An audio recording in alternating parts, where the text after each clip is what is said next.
God has a plan. That was the theme of my homily, actually, on Thursday morning. I was preaching on the genealogy of Jesus, that family history in Matthew's Gospel, and looking at this whole confusing family history of Jesus, all kinds of characters all over the place through many time periods. It looks like a complete mess, and yet Matthew was showing us how there was a plan. And Jesus' lineage goes straight through all of that happening in humanity. Well, I was preaching on how my own life has felt like a disparate mess. And I could see myself, different paths in my life that seemed like dead ends, didn't go anywhere.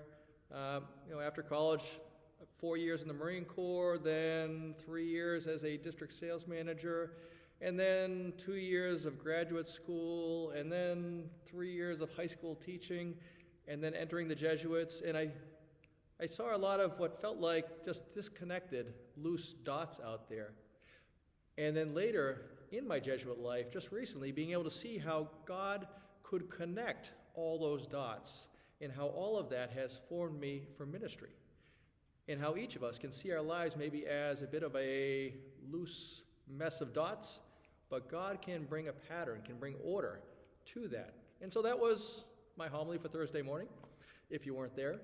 But then afterwards, the real grace of that was after Mass, a woman came up to me and she said, it's funny you say that because I was just about to tell you.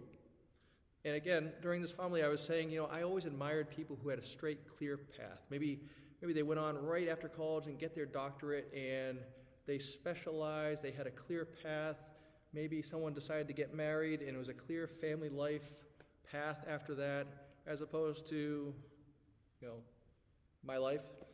And she said, it's funny you should say that you feel like your life had dead ends and all over. Because when I heard your story about ever since you were 16 years old as an exchange student in Mexico, in all of those many international travels, global experiences, I was going to say I admire you for having this path through your life. And that made me stop and think and pray and realize that, sometimes we're always the last to know, the last to see these things.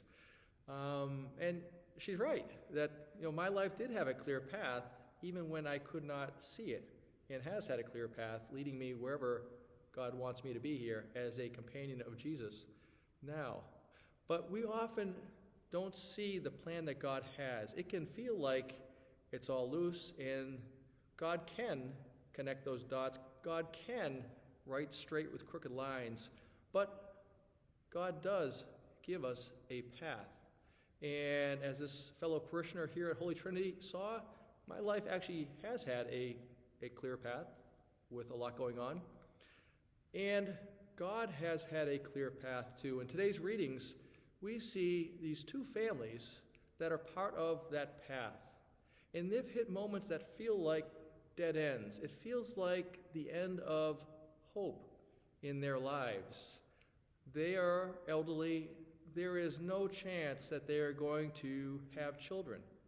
And yet, the parents of Samson, one of the judges in early Judeo-Christian history, and the parents of John the Baptist, and how in that moment of hopelessness, of darkness, of thinking that this is probably the end, God stepped in and brought new life and continued the path.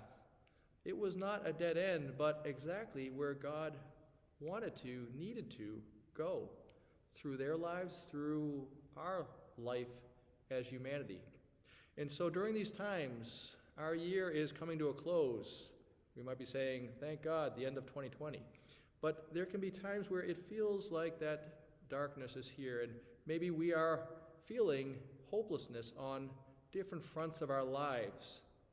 To trust that God sees something different.